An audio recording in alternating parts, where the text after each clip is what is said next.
What up? It is, for us, right now, Monday morning. Could be whatever time. That's the beauty of information. You could be listening to this on Blur's Day, 2150, if the Earth still exists. This is after the hostilities. Why do we call it after the hostilities? Because I like to say enjoy the hostilities, my friends. Why do I like to say that? Because I think it sounds cool and I enjoy them myself. Cheers. We started this YouTube channel sort of 3.5 months ago, and one of the most requested things that we had was can you do post-fight wrap-ups, analysis, discussion, etc. If you are watching this, if you're listening on iTunes or SoundCloud or whatever, thank you so much. I hope you enjoy it. If you're watching, you'll see my phone is here. That is Periscope. We're having them in live, so I might take a question or two from Periscope, but we're hanging on the YouTube channel. After the hostilities, last night, Gunnar Nelson fought Santiago Ponzinibbio. It's fun to say that guy's name. Sing it with me. Santiago Ponzinibbio. Great name. Great name. Great fighter. Ramdeen and I saw him take out a dude very similar to this the night before Aldo McGregor in Las Vegas. Maybe it was 2015 now. It's been a while. And he is an incredibly talented guy. So, spoiler alert, if you have not watched this fight, press pause here. Go over to Fight Pass and watch it, and then come back. Okay, that's your last warning, because now I'm going to start dumping out all the shit. Gunnar Nelson got taken out in about 1.5 minutes. And there's a lot of discussion. What happened? Why did it happen? How did it happen? What did Ponzanibio do? A lot of people yesterday, I was on Periscope, and a lot of people wanted to know what Gunnar Nelson did wrong. So sometimes I go on Periscope or here on YouTube live during the fights. And for a quick recap, there were 3 high moments in the fight, or 3 key moments. One of them Gunnar Nelson brought up later, and that was about him losing some vision. We'll circle back to that. But the 2 key points right now, regardless of compromised vision of any kind, is Nelson, who has done some damage already at this point, got his chances to do damage. He's manipulating, doing what he does, which is he'll move circularly to get you to reset, and when you are not perfectly reset in line with him, he will bounce in, attack you, and bounce back out before you're fully set. If you hit him in these exchanges, you're off balance because your feet are not set towards him. So that's the basis of some of his strategy. With that is also feints to get you to stand still, so then he can move over here. So his feints are intended to draw out attacks. That's one thing a feint can do, get you to attack. Another thing is to freeze you, and his will freeze you because you know he's blitzing. So then you kind of hold your ground. So that's another one. He'll either get you a step behind him using a circular movement and then attack you from another side, or he'll freeze you, then slide over and attack you. So that's working really well for him in the first 45 seconds. Now, there's a moment that takes place next where Gunnar Nelson sees that Ponzanibio seems to be susceptible to something that seems possibly off balance or possibly not set, and Gunnar throws the left hook. Ponzanibio beats him there with the right hand. Okay? So if you notice the direction I'm standing here, I'm going to throw my left hook. I'm Gunnar Nelson. But if it's you, this is where your left comes from, okay? So you're throwing your left this way. Straight line, bam, I beat you there. So the right hand beating the left hook, very standard counter, takes daring, timing, some guts. Daring and guts, I guess, are the same things, and commitment, speed, and you have to be set. You have to be in a position to fire that. Ponzanibio did all of that. That was legit. That wasn't some error or some lucky moment. Ponzanibio beat the left hook with his right hand. That happened. That's a reality. That's a part of when there are exchanges in battle. What Gunnar's looking to do is attack in a moment where the exchange is not prepared. Okay, so Gunnar's throwing that left hook at a time that Ponzanibio is not set to throw his right hand. The thing was, he was set. So where was the deception? It was him appearing to not be ready. Why was he ready and appeared to not be ready? Fucking skill. Skill. He's skilled. Highly skilled. So he beats him with the right hand, hurts him. Okay? Then he chases Gunnar back to the fence. And this was so beautiful. And bear in mind, I am a Gunnar Nelson nut hugger. The hugger of the nuts. But beautiful fucking technique is beautiful technique. And it's undeniable. So now Ponzanibio has beat him. Right hand has got to the chin. And notice it's inside. So Gunnar's left hook is coming out here. Trying to get to me. Ponzanibio's right hand is beating it inside. So the left hook is out here. Ponzanibio's getting to the chin. Boom. Snap. Bam. Okay, so Gunnar Nelson goes back to the fence. And again, Gunnar is doing a killer job for somebody who's injured. And we'll circle back to the eye poke, but let's just address it right now. He's also, let's say, we don't have any reason to doubt him. He has compromised vision, and now he's been touched on the chin. So he's pretty fucked up. As Ponzanibio, what he throws is an outside right hook. Gunnar catches it. Throws the left hook. Gunnar catches it. When he retracts, he goes straight up the middle. So for a moment, so just bear with me. I'm Gunnar Nelson. Catch, bam. I'm Ponzanibio now. He catches. I go straight. And that isn't some fluke. It's not rock, paper, scissors. It's not, you know, oh, he's throwing combinations and he happened to land it. That was an adaptation, okay? I'm going to run this past you one more time so you can see it. I'm Gunnar Nelson. I'm hurt. Right hand comes. Catch. Bam. Okay, so I'm hurt. Gunnar Nelson's doing a killer job. Hurt and potentially visually impaired at this time. So hooks are coming. Catch. Boom. So now we reverse to the other side again. It is Ponzanibio. He catches, I retract, bam. And when you watch it, and you watch the hip, you'll see that was gathering of the data. Ponzanibio gathered the data. He's in a position to catch the hook. Great. That means he could be in a position to land the straight. He's not thinking those. He's not thinking in words because there aren't the times to go, look, he caught my hook. I will adjust and throw. There's not time for words. These are reactions, trained reactions that gathers information and makes an adjustment. What I'm telling you is Ponzanibio fucking was unreal. And so when we were discussing that last night, and people were like, well, maybe Gunnar should have done this, or if Gunnar had done this instead. Sometimes the dude's just too good. Sometimes the moment is too good. When there is a moment that somebody is hurt, or there's a moment that you have an advantage, and it's me or you, somebody has an advantage, in that moment, if there is greatness available and greatness is deployed, fucking you take the guy out. Ponzanibio beat him with the right hand. Bam.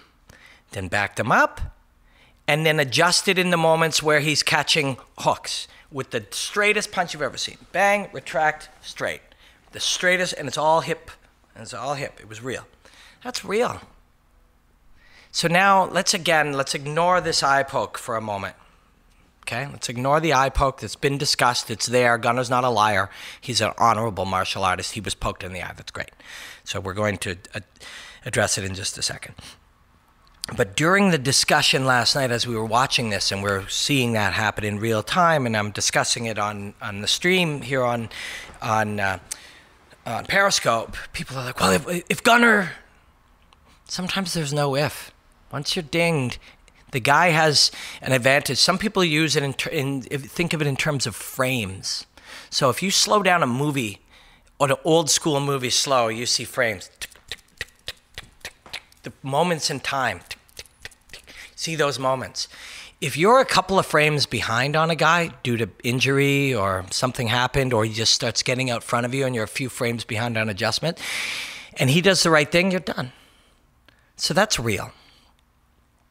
And I spoke to a friend of mine who's very close with Gunnar Nelson yesterday, and he was down about it, real down. And our takeaway And the reason he's down is because he knows Gunnar. He knows how special he is. I know how special he is. This incredibly special martial artist, individual, unique, talented, fast, magical ability to improve. This is real. This is the real thing. Gunnar Nelson's the real thing. Yeah, but take a second here. What's happening when you see the real thing is it isn't just like, wow, you should see this guy kick, or, oh man, this guy's got unreal takedown defense. Nobody chokes, this guy's got a squeeze. It's not attributes. What makes them special is the ability to adapt and improve and evolve so quickly. None of these guys are the same thing as they were 4 months ago. Fighting is not the same as it was 4 months ago. We can't discuss it the same way. We can't pretend it's the same thing. It's not the same thing. So what's happening is the ability to change and adapt is what makes them unique. So when you look at Gunnar Nelson, you see this incredible martial artist who's accelerated his ability to learn and improve. The problem is the speed and efficiency with which these guys evolve and adapt, whatever that is, that top end of it, so that they're growing fastest, that thing has risen. The average ability to do that has risen.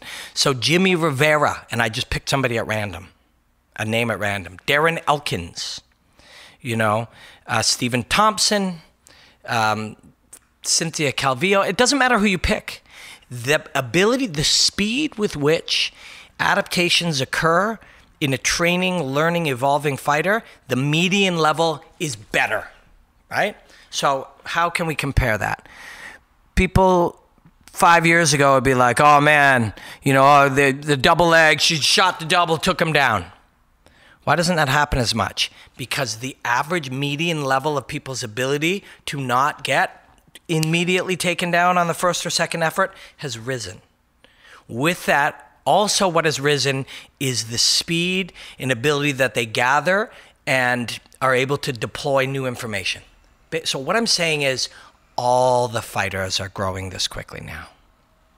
So Gunnar Nelson, when you're in a lab alone watching Gunnar Nelson, you're like, I haven't seen a fighter this good. I haven't seen a fighter grow like this. I haven't seen a fighter who's able to they're all doing that now. Ponzanibio's doing that too.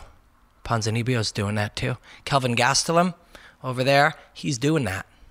He's growing faster. So you used to be able to look in your lab as a coach or a fighter and say, man, I got the best one in the world right now. This one is unreal. What you don't understand is they're all accelerating. The whole thing is accelerating. The knowledge is accelerating. Shit that is normal, the average fan understands now, were new concepts 5 years ago. So it's all happening so quickly. So why was Ponzanibio able to do that? Because that's how good he is. That's how fucking good Santiago Ponzinibbio has become. And same with Ryan LaFleur, and same with all Neil Magny, and all these guys all over, they're all changing like this. So when guys are going back and at the end of the week, they're going, man, they're documenting, them and their coaches are documenting their skills and their improvements and where they're going and how much better they are and what they've accomplished this week. And they're like, I've never improved this much in a 6-week period. You think that's something special. It's not, because they're all doing it now. So the level is just going so high. Now, and back to that eye poke, we believe, and if you see the footage, you don't have to believe, you see that the eyes, so here's my fingers, here's the normal length of my fingers, these things are in there like up to there, right? Finger fuck that guy's eyes. That sounds horrible. Wow, I've never said that before. I'm out of line there. He did. They went in there, and his response to that was that, and quite rightly so, was he blamed himself. He didn't say, and this is beautiful. This is where you see the insight into where you got to be if you're this level of fighter. He didn't say, I got eye poked, fuck, I would have won it otherwise. He said, it could happen that way anyways. Besides, I was greedy. He didn't say, eye pokes happen. Eye pokes can happen right now. I can poke you in the eye. John Jones poke you in the eye right now. if he's fighting you. And he'll pretend it's not even, that it was an accident. You get away with one every time. Can't blame him. You're going to get poked in the eye. His view of himself was, I made the error. I had him hurt. I got greedy and impatient, and I went forward with the poked eye instead of backing off. And he was like, I should have stopped it. Fighters don't get the chance to stop it. You could say, oh, I got poked in the eye, and the ref ignores you. But the fighter does have the chance to disengage and stop moving forward and circle away. And you do motion for the ref. Maybe he gives you a break. Maybe he doesn't, then you start going, you know, defensively oriented with your mobility and moving away from him. So he blamed himself. I'm a huge fan of Gunnar Nelson. It's a scary proposition for these guys to realize how good they are and that they still can lose. Think of that. Every fucking day, you're the best guy. He's the best guy on his continent. Is that a continent? Iceland? It's the best guy in his country. He's the best guy everywhere he goes. And so is everybody. That's the thing. Ponzanibio is the best guy in South America. This guy's the best guy in the British Isles at 170 pounds, over to Iceland, over all the way to Canada, everything in between in that ocean space. He's the best. These guys can still lose. That's scary. But that sucks to get eye poked, but it is a part of the game.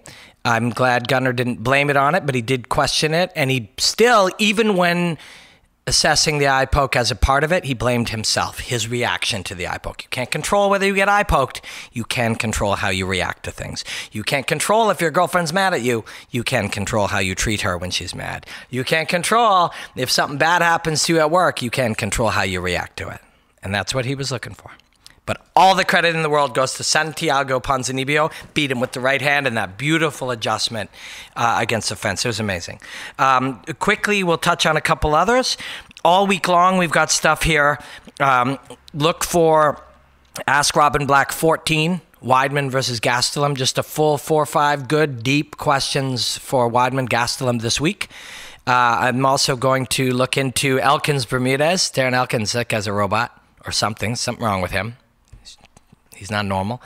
And Rivera Almeida, I brought up Rivera. We're going to do another Ask Robin Black this weekend. And late this week, depending on when you see this, further Mayweather-McGregor stuff. But right now, while we're on after the hostilities, Jojo Calderwood and Cynthia Calvillo. Great little fight. Personally, you look at the stats, and Calderwood outstruck her in every round. At the time, I thought she had won. Great fight. Go back and watch it. Beautiful, beautiful stuff. There's a really interesting thing that happens, especially younger. Calvillo, ultra skilled, tough, mentally tough, has all the tools. But with inexperience comes this one thing, because it's the reaction is the way that your brain should react to it. If I keep hitting you, so I don't know how I can do this here. I'm going to actually walk over. Mark, tell me how this looks. If I, this is my coffee. If you're just on the end of my punches, but you're outside of it, you feel safe here. I can't touch you. So you stay out there. Where you want to get, where you should get, is past my punch. You should get inside here. But look how safe you feel. Nothing's happening. I'm kicking you. Nothing's going down. So you start to establish that outside range. There are 4 true ranges when you fight. You know, and there's many more depending on how you split the difference. But if we say this is 1, I'm grabbing you, I'm holding you, I'm in tight. Then we step back a bit, and this is you. And this is 2, the pocket, in tight. Half short things. We go out to a 3rd range, which is that distance that my knuckles can touch your chin. Some call it boxing range. I think that's an imperfect concept, but that's what they call it. And then you go out even further. That's the outer orbit.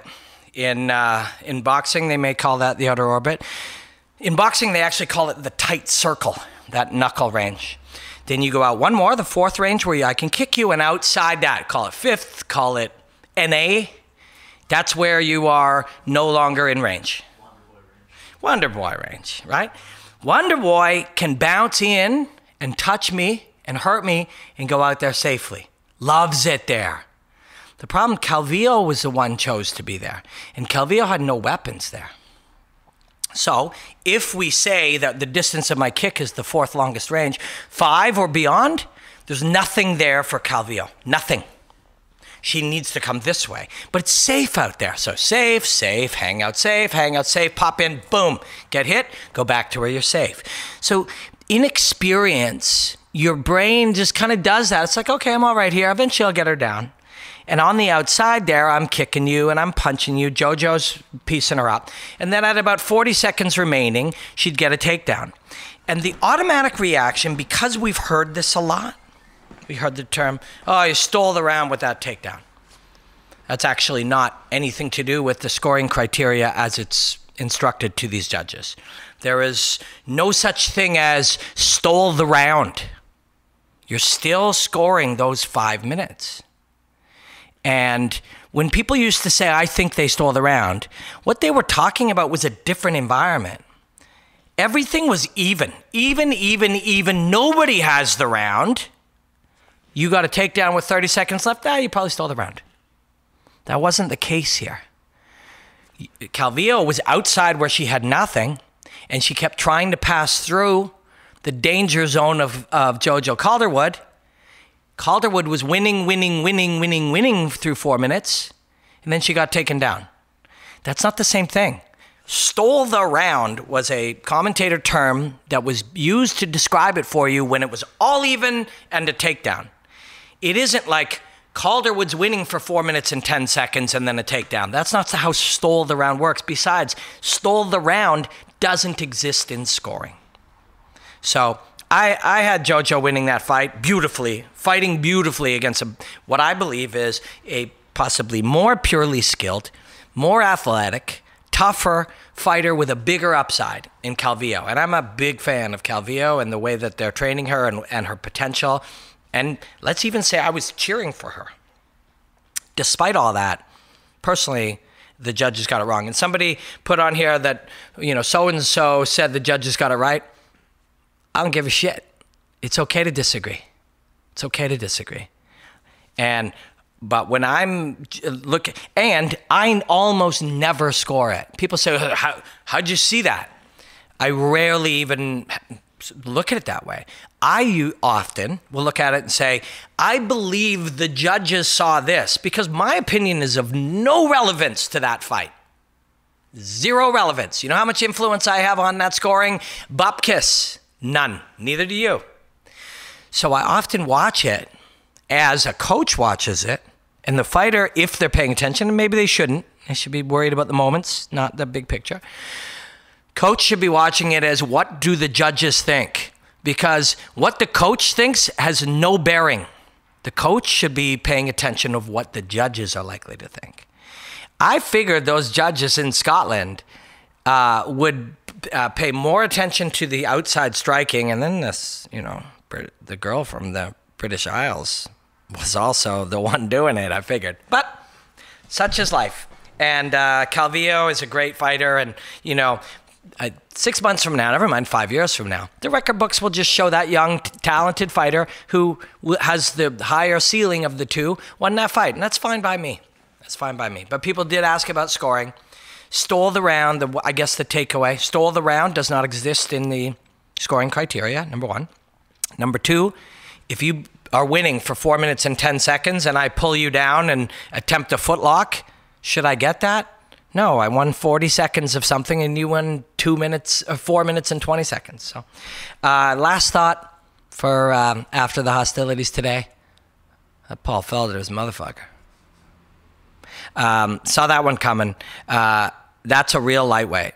That is a modern, getting all sciencey up in the shit of weight cutting, working with the top guys, tough, trained with Cowboy, trained with Duke Rufus, minimizes the menu now. When you got these guys that are spectacular, remember his first few fights, spinning back fists and spinning back kicks and all over the place. You got guys that are that good, then you liberally apply some Duke Rufus to them. What you'll usually see is they minimize that menu down to a proper crippling stance, a protective shell from which anything you do, I have a counter that hurts you.